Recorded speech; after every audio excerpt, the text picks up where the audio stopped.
অমিতাভ বচ্চন ও রেখার সম্পর্ক বলিউডের ইতিহাসে এক রহস্যময় ও বহুল আলোচিত অধ্যায়।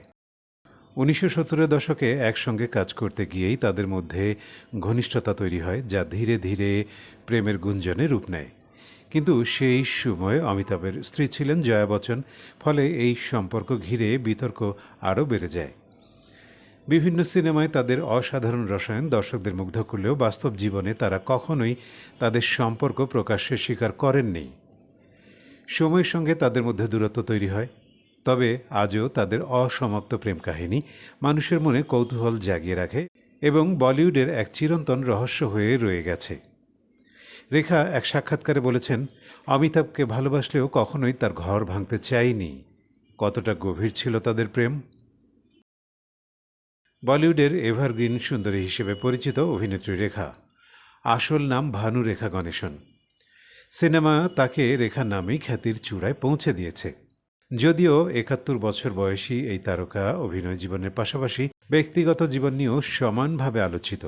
বিশেষ করে বিয়ে, স্বামীর মৃত্যু এবং অমিতাভ বচ্চনের সঙ্গে তার প্রেম এখনও ইন্ডাস্ট্রির অনেকের কাছেই রেখাকে রহস্যময় নারীতে পরিণত করেছে।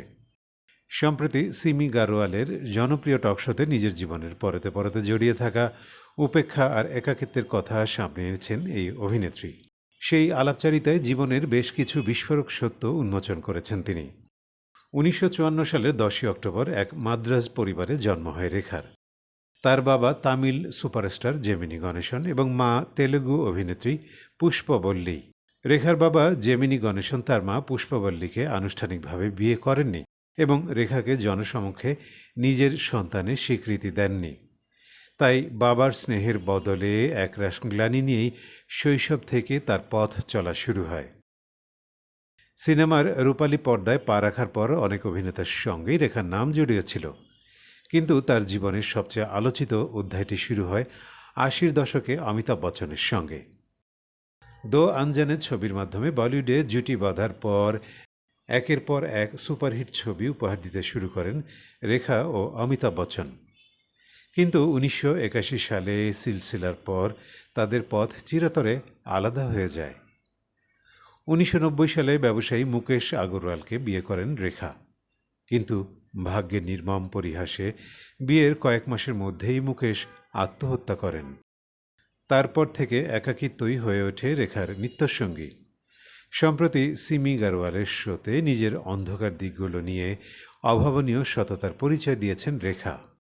টাইমস নাওয়ে এক প্রতিবেদন অনুযায়ী যখন এই অভিনেত্রীকে তার মাদকের অভ্যাস নিয়ে প্রশ্ন করা হয়, রেখার সরাসরি জবাব ছিল, অবশ্যই আমি প্রচুর মদ্যপান করেছি, এমনকি ড্রাগসও নিয়েছি। আমি অত্যন্ত কলুষিত হয়ে পড়েছিলাম এবং লালসার নরকে ডুবেছিলাম। কিন্তু কেউই কোনো দিন আমায় জিজ্ঞেস করেছে আমি কেন এসব করছি, জীবন থেকে আমি কি পেয়েছি আর কি পাইনি।